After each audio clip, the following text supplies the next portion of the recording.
Il-ġlieda kontra-rivoluzzjonarja tidher impossibbli li tintrebaħ hekk kif kollox jinsab kontrina, imma aħna għandna sur u fortizza qatt mirbuħa favur tagħna, is-Sinjura il-Verġni Birka Signa Marija.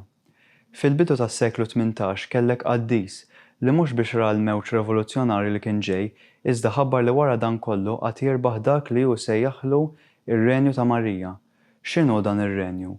Skont De Montfort, kien permezz tal-Verġni Marija Mqazza li Ġesu Kristu dir fid-dinja, għal darb'oħra huwa permezz tagħha li jrid isaltan fid-dinja.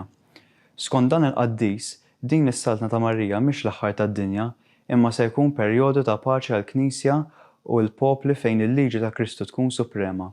Dan iseħħ meta Omm Alla titpoġġa fuq il-qlub tal-bnedmin bħala reġina u tissottomettihom għal ħakma tal-bina il-kbir u prinċipesku. Dak il-jum, jikteb De Montfort, se jibda biss meta d-devozzjoni li jgħallem tiġi mifhmuha u prattikata. Ut avvenjat Regnum tuum, advenjat Regnum Mariae, mulej biex tiġi s-saltna tiegħek, tiġi r-Renju ta' Marija.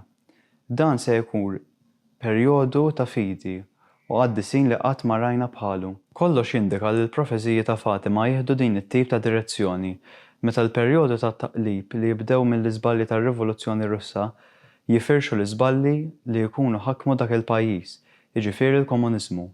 Minħabba dawn l-erruri se jkun hemm tbatija kbira u ħsara materjali imma fuq kollox spiritwali. Din is-sitwazzjoni rajniha bil-firxa tal-komuniżmu kif ukoll foram oħra ta' Marxiżmu fl-isfera mhux biss politika u ekonomika imma wkoll f'dik kulturali. Fuq kollox rajna infiltrazzjoni fil-Knisja. Iżda f'Fatima il-Madonna għamlet weda, il-qalb tiegħi toħroġ rebbieħa. Din il-weda tidwi u timxi ma' dak li tħabbar dwar ir-Renju ta' Marija. Iżda Plinio jitkellem dwar perjodu li jiġi qabel dan ir-Renju li sejjaħlu l-Bagar. Il-Bagar huwa perjodu ta' konfużjoni u konflitti li għandu jiġi qabel il-perjodu tar-Renju ta' Marija u l-paċi li se jġib miegħu. Infatti, din il-kelma għandha oriġini Franċiża u tfisser konflitti jew konfużjoni. Dan kollu huwa riżultat tad-djufija tagħna u l-ħażen li kapaċi noħolqu, imma dejjem irridu nittamaw fit-trionf tal-Immakolata. Plinio kien influwenzat ħafna mill-kitbiet ta' San Louis de Montfort u l-kitba tiegħu dwar il-vera devozzjoni lejn Marija.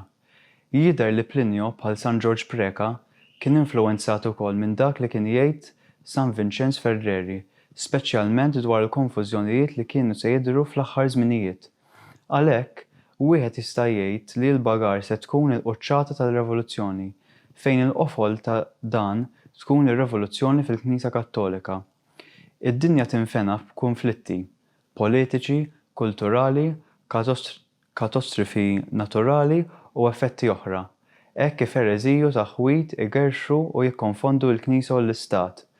Għal Plinio, dak li fadal huwa fdal ta' dak li kien qabel ir-rivoluzzjonijiet. Huwa dan il-fdal li bħaleku qatt jidwi u jsejjaħ il-bnedmin lura l-fedeltà, bħaleku ta' qampena li mill-bogħod għalkemm xkejkna jiżdied u jibqa' jsejjaħ f'konsistenza.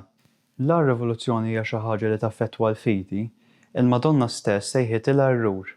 Allura il-kontra-rivoluzzjonarju ta' veru irid ikun devot ta' Ommna Marija, jiġifieri jgħid ir-Rużarju kuljum, jgħix ħajja sagramentali speċjalment li jattendi regolarment għall-qrar u l-Ewkaristija u li jkun ta' eżempju billi jevita dak kollu li huwa rivoluzzjonarju.